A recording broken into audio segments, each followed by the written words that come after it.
Hoy en 8 Magazine iniciamos un nuevo recorrido por la historia de nuestra provincia. Lo hacemos desde el Archivo Histórico Provincial de Segovia, junto a su directora, Pia Senen. Bienvenida.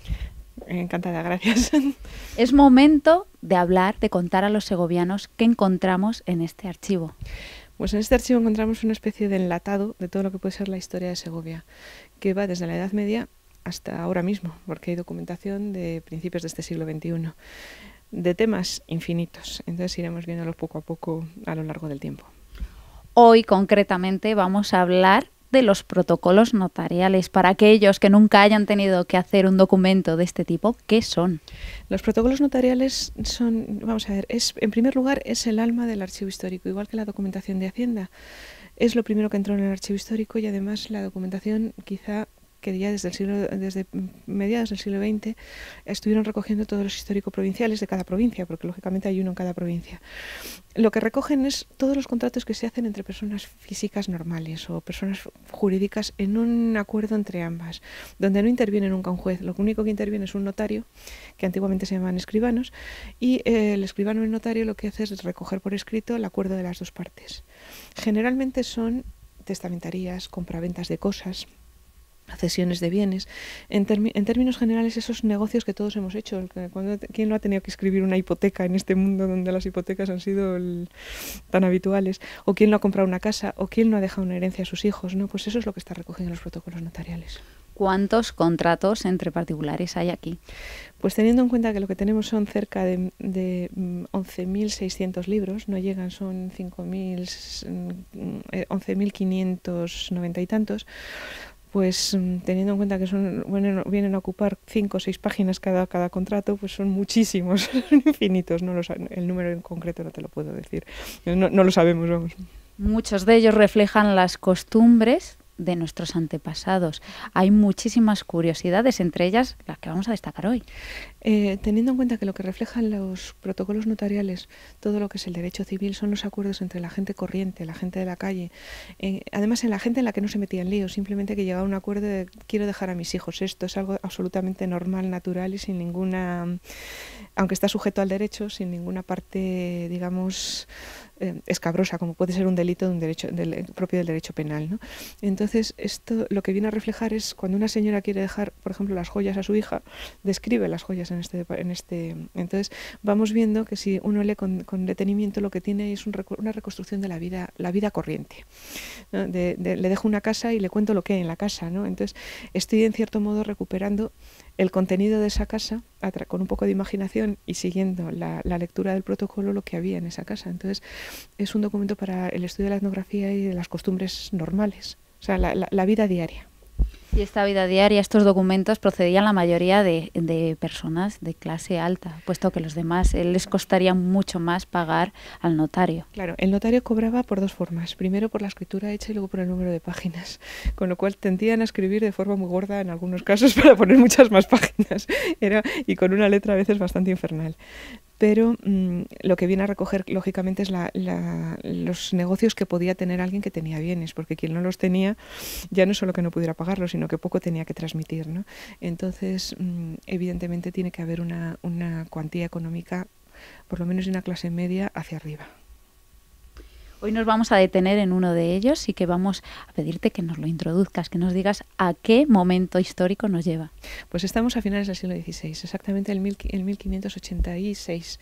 Es un protocolo notarial, una escritura notarial en concreto, de un notario de aquí de Segovia, que lo que viene a describir es lo que una persona, digamos, que agradecida a un sirviente en concreto, le va a donar y le va a dejar como propiedad suya. Entonces, para que nadie pueda discutírselo, lo que hace es llamar al escribano, levantar un protocolo, una escritura notarial y dejar claro lo que va a pasar de sus bienes a propiedad de esta otra persona.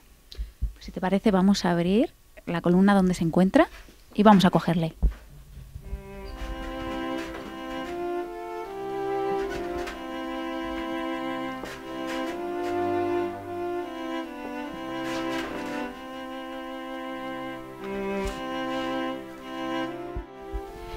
¿Qué nos cuenta este protocolo notarial? ¿De quién a quién va dirigido?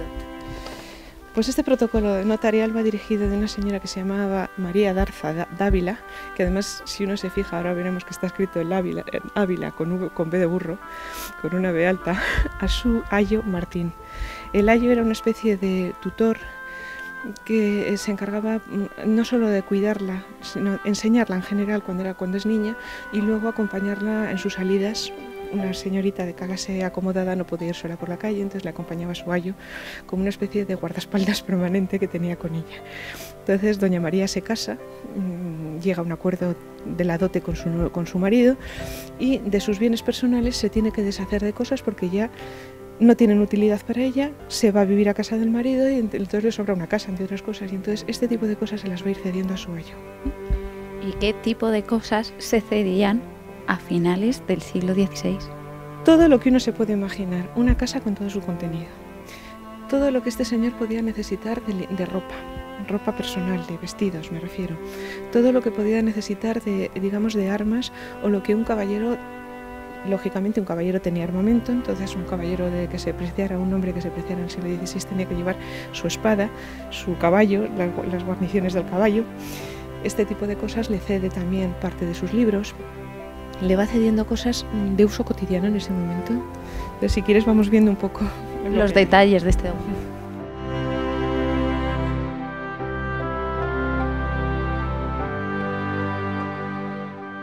Como decíamos al inicio, una de las características es la letra, la tipografía. Efectivamente, la letra, lo que nosotros utilizamos normalmente cuando escribimos actualmente es una letra que se llama bastardilla. Quienes utilizaron los cuadernos de Rubio cuando eran pequeñitos en la escuela, yo me acuerdo de mi maestra que me decía, escribe con buena letra bastardilla, ¿no? La letra bastardilla es una letra que se desarrolla a partir del siglo XVIII, sobre todo en el XIX, y es la letra con la que nosotros escribimos actualmente. Pero la escritura nunca no ha sido siempre la misma. Una de las cosas que tenemos que aprender los archiveros es a leer escrituras antiguas. Entonces lo que vemos aquí es una letra procesal. Se llama procesal porque la utilizaban fundamentalmente los escribanos, ya fueran de derecho civil como los que llevaban los procesos penales y judiciales en los tribunales de justicia. Y entonces es una letra cursiva. Esta no tiene una dificultad de lectura exagerada, pero hay algunas que son realmente complicadas de leer. Entonces, claro que llama la atención, no es una letra como la que nosotros llama la atención la ortografía. Por ejemplo, lo que decíamos, la doña María de Ávila, el Ávila se ve perfectamente que está escrita con B, no con V. Entonces no había todavía una fijación de la ortografía como la conocemos actualmente. Y entonces hay variaciones. Por ejemplo, escribano aparece alternativamente con B o con V porque no está todavía fijado. La ñ existe, pero no como la entendemos ahora como una N con un gorrito arriba, sino como una doble N en muchos casos, ¿no? Entonces eso hay que saberlo leer y interpretar que esos tipos de letras son distintas, igual que hay muchas cosas que están abreviadas. ¿Qué otras características definen a este tipo de documentos? En primer lugar, son documentos que tienen una ordenación absolutamente cronológica, es decir, empiezan por la fecha más antigua y acaban por la más reciente. Normalmente suelen ocupar unos 20-30 años como máximo cada libro, porque este es de los finitos, pero hay algunos que son bastante gordos. Entonces, el escribano, a medida que se iba escribiendo las escrituras, las iba colocando y cuando tenía un número suficiente las encuadernaba. Actualmente los notarios hacen lo mismo, o sea, cuando uno llega al notario le sacan unos folios escritos y cuando nosotros recogemos la documentación notarial nos entregan unos tomos encuadernados con esas escrituras y se ordenan desde principios de año hasta final de año, así hasta que el volumen se hace inmanejable. ¿Por qué se tachaban páginas como esta?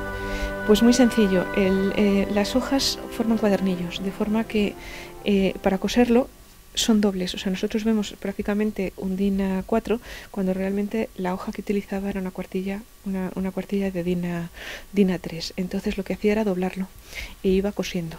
Claro, cuando terminó la escritura anterior le sobró papel, le sobró parte del cuadernillo. Y entonces para evitar que nadie añadiera nada o falsificara o cambiara el tenor del contenido, lo que hace es tacharlo. Ya sabemos que si alguien escribe encima de lo tachado, suena muy falso. En este caso vamos a hablar del contrato de doña María con su criado, podríamos decir, ayo criado. O sea, ayo, exactamente. El ayo no era un criado en el sentido de alguien que limpiara o que se atendía a las labores domésticas, sino alguien que tenía un trato más personal. se encargaba de la educación de la niña en cuestiones de formas sociales, de enseñarle en muchos casos a leer o escribir, y luego se encargaba, como una buena señorita, tenía que ir acompañada, de acompañarle en sus salidas y estar con ella, una especie de guardaespaldas, sería un sinónimo por buscarlo en la actualidad, ¿no? ¿Y este guardaespaldas qué recibe? ¿Dónde viene detallado? ¿Cómo se ordena? El notario, en la historia realmente lo que ocurre es que doña María se casa, como hemos comentado, y entonces va a ver al escribano y le va marcando lo que ella quiere dejar a su ayo. Entonces la primera parte se refiere a todo lo que puede ser el ajuar doméstico. Le deja una casa en la que queda especificado el valor de cada uno de los bienes, y luego va especificando lo que hay dentro, desde el ajuar de lencería, de sábanas, toallas, mantelerías, cortinas, colchones. Por ejemplo, llama mucho la atención los colchones, y además los colchones especifica que son de una buena lana merina, no de borra de otro tipo de oveja de peor calidad, y especifica lo que hay: cuberterías, cristalerías, o sea, todo lo que puede haber de uso necesario para un buen funcionamiento de una casa que se precie en un momento, desde el ajuar de lujo, digamos la vajilla más de lujo de una mesa puesta, a una vajilla de cocina, o los trastos que hay en una cocina, cacerolas, cosas de estas, ¿no? Sartenes. Luego, a continuación, le deja lo que un buen caballero debe tener, que es armas y guarniciones de caballo. Entonces van describiendo los distintos tipos de armas, tanto de fuego como de arma blanca, o sea, espadas, floretes, diferentes tipos de armamento, y todo lo que un caballero lleva en caso de ir armado, por ejemplo, guantes para protegerse, unas buenas calzas con unas botas altas para guarnecerse del caballo, y toda la vestimenta del caballo. El caballo lleva silla, lleva sus riendas, todo lo que, digamos, las gualtrapas del caballo. Y lo encabeza en el texto y luego va describiendo. Da cada punto de estos es una cosa y luego el valor aproximado.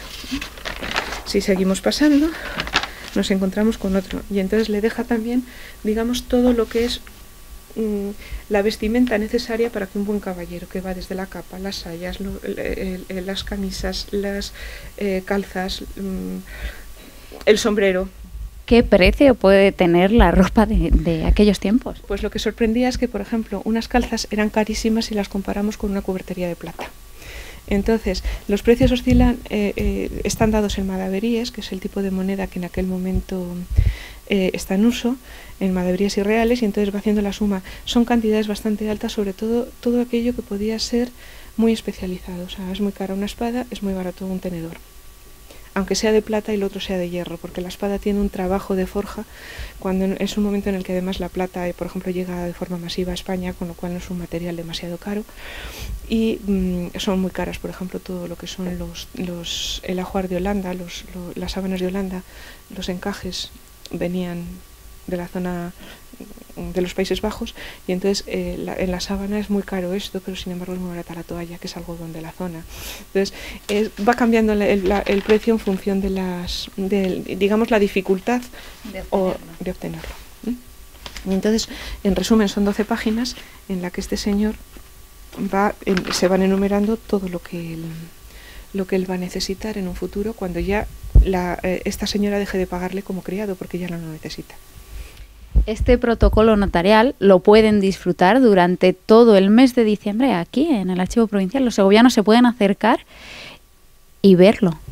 Pues a partir de ahora mismo lo que vamos a hacer es colocarle en el patio de acceso, para que además esté contextualizado, no exactamente en el siglo, pero vamos, sí con una diferencia, en un edificio histórico correspondiente, y además que puedan verlo cualquiera que quiera acercarse, con una pequeña explicación en una vitrina en la parte baja del archivo. Pues ya saben, si se han perdido parte de este reportaje, tienen que acudir aquí al Archivo Histórico Provincial de Segovia a ver este documento, y si no, también pueden disfrutar de otras curiosidades, porque se nos han quedado algunas. Muchas, yo diría que muchas. Evidentemente este es un protocolo entre 11.600, entonces hay muchísimos contratos de este tipo, cada uno con una característica, con una curiosidad. Entonces, a lo largo del tiempo iremos dando a conocer distintos materiales conservados en el archivo. Hay que decir que aquí estaremos una vez al mes desde 8 Magazine, y que Pía nos seleccionará aquellos documentos que más curiosos o más contenido tengan de esta historia de Segovia. Por tanto, nos vemos en el mes de enero. Muchísimas gracias. A vosotros. Ya hasta el mes de enero.